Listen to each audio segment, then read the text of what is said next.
जय हिंद साथियों, एक बार फिर आपका संडे क्यूएनए में स्वागत है। आज आपके इंपॉर्टेंट क्वेश्चन लिए हैं जो सभी लोगों के काम आए।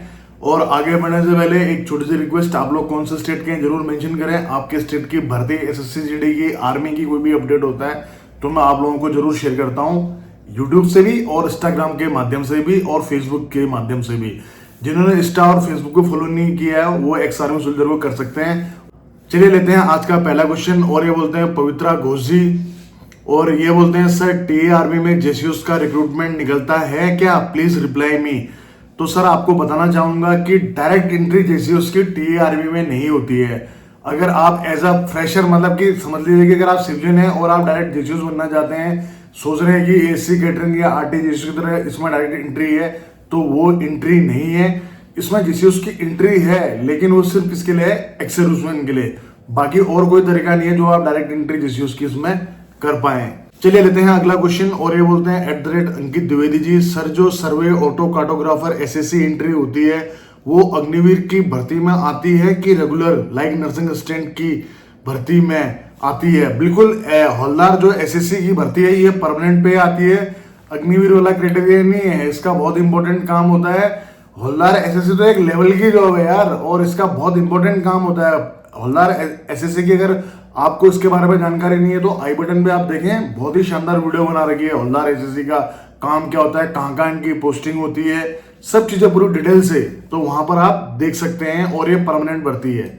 अब चलिए लेते हैं अगला क्वेश्चन। और ये बोलते हैं राजीव नायक जी, ये बोलते हैं सर ये सवाल है मैं सॉल्व नहीं कर पाया, सर आपसे विनती है सवाल की आप सॉल्व कर दीजिए। सर पैरा एसएफ ट्रेनिंग के बाद डायरेक्ट 9 पैरा एसएफ कमांडो बन जाते हैं क्या? ब्रो ये जरूरी नहीं है कि आप एसएफ ट्रेनिंग में आपको 9 पैरा ही मिले। ठीक है, होता क्या है, जब आप ट्रेनिंग करते हो, ट्रेनिंग के बाद में आपका सिलेक्शन होता है स्पेशल फोर्स के लिए, फिर आपको संबंधित स्पेशल फोर्स में भेजा जाता है और वहां जाके आपकी एसएफ की ट्रेनिंग चलती है। उसको अगर आप पार कर लेते हो तब जाके आप उस एसएफ का हिस्सा बनते हो। और ये जरूरी नहीं कि आपको 9 पैरा एसएफ ही मिले, आपको 2 भी मिल सकती है, 1 भी मिल सकती है, आपको 4 भी मिल सकती है, आपको 9 भी मिल सकती है, 10 भी मिल सकती है, 21 भी मिल सकती है। वो आपका अलग है, लेकिन चॉइस पूछते जरूर है। 2 चॉइस आप भर सकते हो।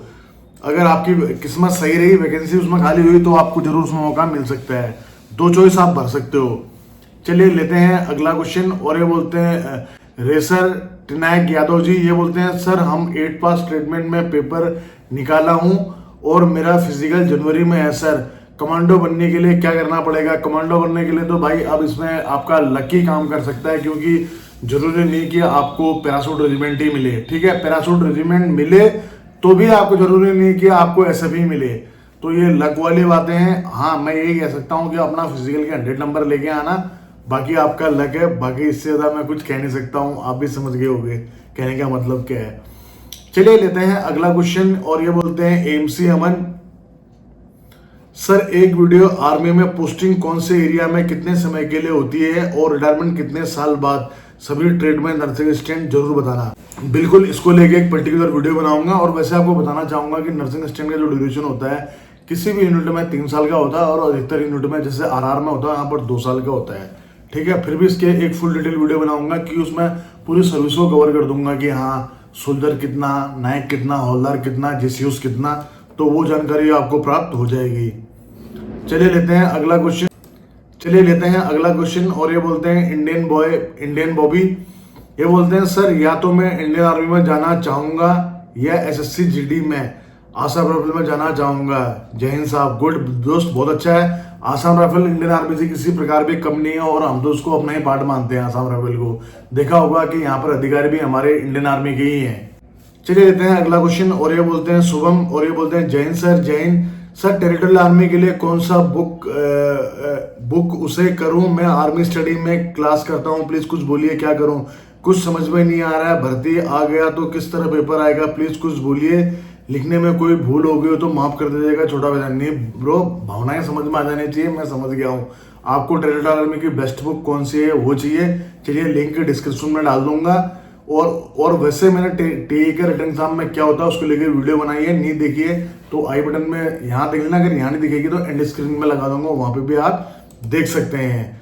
चलिए लेते हैं अगला क्वेश्चन। और ये बोलते हैं एमटी, ये बोलते हैं सर मेरा हाइड्रोसिल हो गया है, मेडिकल फिट रहूंगा कि नहीं? अगर आप ठीक हो गए हाइड्रोसिल के ऑपरेशन के बाद तो बिल्कुल अगर थोड़ा सा अगर आपको टाइम मिलता है भर्ती में 6 महीने का, साल भर का, तो कोई प्रॉब्लम आपको नहीं होने वाली, क्योंकि हमारे साथ में भी ऐसे बहुत से लोग थे आर्मी में जो भर्ती हो गए हमारे साथ के, जिनको हाइड्रोसिल था, उन्होंने ऑपरेशन कराया और बिल्कुल ठीक हो गए और आर्मी में वो सिलेक्ट भी हो गए, तो कोई दिक्कत उनको नहीं हुई। चलिए लेते हैं अगला क्वेश्चन, और ये बोलते हैं बेरोजगार 545, ये बोलते हैं सर हमने आर्मी में एओसी में फिजिकल के समय फिंगर लगाया है और फिर दोबारा 10th किया है, क्या मैं अग्निवीर भर्ती देख सकता हूं? अगर फिंगर लगा दिया है तो आपका डेटा आर्मी में होगा, अगर दोबारा आपने आर्मी की भर्ती दूसरे सर्टिफिकेट से देखी तो आपके खिलाफ कानूनी कार्रवाई भी हो सकती है, आपका भविष्य भी खराब हो सकता है। इससे बेहतर है आप टीए की तैयारी करें या जीडी में ना सही और ट्रीटमेंट कर सकते हैं ट्रीटमेंट में, क्योंकि अगर जीडी में अगर आपने ये नहीं बताया कि आपने किस ट्रेड के लिए भरा है, अगर आपने जीडी में भरा है और आप दोबारा भरना चाहते हैं तो भी आपको प्रॉब्लम, किसी में भी आपको प्रॉब्लम हो जाएगी, क्योंकि फिंगरप्रिंट आपके उसमें आ चुके हैं। तो ऐसा ना करें और आप टीए के लिए जरूर तैयारी करें। चलिए लेते हैं अगला क्वेश्चन, और ये बोलते हैं मनीष जी, ये बोलते हैं पैरा कमांडो में जाने के लिए इंग्लिश बोलना जरूरी है क्या? ऐसा कुछ भी जरूरी नहीं है, इंग्लिश की हवाएं ज़्यादा चलाती है, ये ना तो हमारी राष्ट्रभाषा है न इसकी कई ज़रूरतें हैं, लेकिन आजकल लोग अपने आप को हाई प्रोफाइल अगर ये सब चीज़ दिखाने के लिए थोड़ा बहुत इंग्लिश की भाषा बोलना पसंद करते हैं, ताकि उनका रुतबा और स्टेटस बना रहे। बस ऐसी मानसिकता, बाकी इंग्लिश की ना हमें आज तक कभी ज़रूरत हुई ना कोई ज़रूरत पड़ती है, लेकिन हाँ डिजिटल में कई चीज़ें समझने के लिए इंग्लिश हल्की फुल्की आनी जरूरी है, वो काम आप कोई भी कर सकते हैं, ऐसा कोई कंपलसरी नहीं है कि आपको इंग्लिश बोलना आना ही चाहिए। चलिए लेते हैं अगला क्वेश्चन, और ये बोलते हैं राकेश कुमार जी, सर मेरी आई में एक प्रॉब्लम है, अक्सर नहीं दिखाई दे रहा है, तो सर क्या मैं आर्मी में मेडिकल फील्ड हो सकता हूँ? नहीं ब्रो, अगर आपको अक्सर नहीं दिखाई दे रहा है तो आप आर्मी में बिल्कुल फिट नहीं हो सकते हैं, इससे आप मेरी बात का बुरा मत मानिए। आर्मी में सोल्जर ड्यूटी के लिए 6x6 और ट्रेड के लिए आपको 6x6 और /6x9 आई चलती है, उससे कम में आपका सिलेक्शन नहीं होता है, क्योंकि आई की भी आपको दुनिया भर के टेस्ट देने पड़ते हैं, short distance, long distance, colour blindness, आपको सारा चीज़ चेक होता है। आई का मेडिकल बनाऊंगा तो उसमें आपको समझ में आ जाएगा, तो आप इसमें आपका आर्मी में नहीं हो सकता है। इससे बेहतर है किसी आप अच्छे आई वाले डॉक्टर को दिखाएं, हो सकता है कि आपकी आंखों का सफल इलाज हो जाए और फिर आप आर्मी में आ सकते हैं। चलिए लेते हैं अगला क्वेश्चन, और ये बोलते हैं रेसर, ये बोलते हैं सर 8 पार्ट ट्रीटमेंट से कमांडो बन सकते हैं? बन सकते हैं ब्रो, अगर आपकी नसीब में पैरासूट रेजिमेंट की सिविल फोर्स आ गई तो आप बिल्कुल बन सकते हैं, और अगर आपको एनएसजी मौका मिल गया तो भी आप बन सकते हैं। 2 तरीके हैं जहाँ पर आप कमांडो बन सकते हैं। चलिए लेते हैं अगला क्वेश्चन, और बोलते हैं सनी मिश्रा 997, सर मेरा 12th क्लास में Hindi 57 mark, English 48 mark, physics 59 mark और केमिस्ट्री 64 मार्क है, मैथ में 37 मार्क है, एडिशनल सब्जेक्ट में बायोलॉजी 59 मार्क है, तो मैं क्या नर्सिंग स्टूडेंट का फॉर्म अप्लाई कर सकता हूँ? यार आजकल पता नहीं किस टाइप की पढ़ाई होती है, मेरे भी समझ में नहीं आती। हमारे टाइम पे तो आप मैथ या बायो में से एक चुन सकते थे, लेकिन आजकल का ज़माने में आप दोनों चुन सकते हो। फिर आपका एडिशनल सब्जेक्ट बायोलॉजी है 59, वैसे नर्सिंग स्टूडेंट का क्राइटेरिया ये रहता है कि आपके ओवरऑल 50% आपके फिजिक्स, केमिस्ट्री, बायोलॉजी होनी चाहिए और इंग्लिश होना अनिवार्य है, ओवरऑल 50%। बाकी किसी भी सब्जेक्ट में आपके 40 नंबर से नीचे नंबर नहीं होनी चाहिए, लेकिन यहाँ पर आपके मैथ में 37 है, तो आपका सिलेक्शन नर्सिंग असिस्टेंट में होना थोड़ा सा मुश्किल लग रहा है मुझे। अब लेते हैं अगला क्वेश्चन, और ये बोलते हैं सर प्लीज़ सिग्नल कोर का एक डिटेल वीडियो बनाएं। बिल्कुल यार ब्रो, मेरे ध्यान में है, पहले भी आपने कमेंट्स किया था, बिल्कुल जहन में है, जैसे वक्त मिलेगा रेजिमेंटल सीरीज को आगे बढ़ाऊंगा मैं और उसमें जरूर बताऊंगा आपको। चलिए लेते हैं अगला क्वेश्चन, और ये बोलते हैं फ्यूचर फौजी, जय हिंद सर, जय हिंद सर। अग्निवीर में मैं कुछ सैलरी स्लिप अभी तक यूट्यूब में नहीं पाया, क्या अग्निवीर में सैलरी स्लिप नहीं आता है? सर अग्निवीर से कोच बन सकते हैं क्या, बता दीजिए भाई। अग्निवीर का बिल्कुल ये आपने सही बोला है कि यार हमने अभी तक सैलरी स्लिप नहीं देखा है, मैं भी अपने दोस्तों से बात करूंगा। कई बार क्या होता है कि ये सिक्योरिटी रीजन होता है, हम लोग पे स्लिप नहीं दिखा सकते हैं, लेकिन मैं पूछूंगा कि क्या इस चीज़ हम दिखा सकते हैं लोगों को, नाम हाइड करके, नंबर हाइड करके। तो मैं कोशिश करता हूँ अगर ऐसा होगा तो मैं जरूर सैलरी स्लिप उन लोगों का डालूंगा। उन लोगों का सैलरी स्लिप क्या है उनको पता ही है कि उनका एक निश्चित पेस दे रखा पेमेंट, पहले साल इतना, दूसरे साल इतना, तीसरे साल इतना, चौथे साल इतना, सारी चीज़ उनको क्लियर है, तो पे स्लिप की जरूरत तो उनको पड़ती है नहीं। फिर भी अगर आती होगी तो मैं पता करके आपको जरूर बताऊंगा।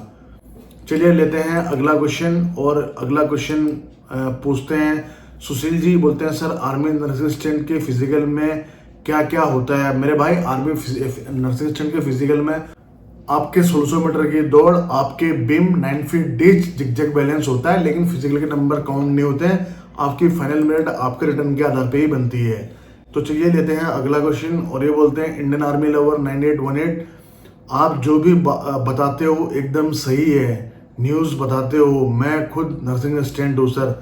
थैंक यू सो मच मेरे भाई, अच्छा लगा कि आप हमारे इंडियन आर्मी से ही हैं और नर्सिंग असिस्टेंट हैं, और मैं चाहूँगा कि आप भी ज़रूर लोगों को थोड़ा बहुत ज्ञान दें कि नर्सिंग असिस्टेंट की लाइफ कैसी है और कैसा उनका करियर होता है।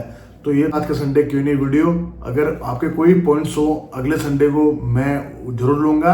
अगले संडे Q&A के लिए कमेंट्स आप इसी वीडियो के नीचे करें, यहीं से मैं कमेंट पिक करूँगा और अगले संडे Q&A में उसको ऐड करूँगा। मिलते हैं नेक्स्ट वीडियो में, दीजिए भाई को इजाज़त। जय हिंद, जय भारत, वंदे मातरम, भारत माता की जय। दोस्तों सब्सक्राइब कीजिए एक्स आर्मी सोल्जर को डिफेंस की सबसे सटीक और सबसे आसान भाषा में जानकारी के लिए, साथ ही बेल आइकन को प्रेस करें ताकि आपको नोटिफिकेशन सबसे जल्द मिले।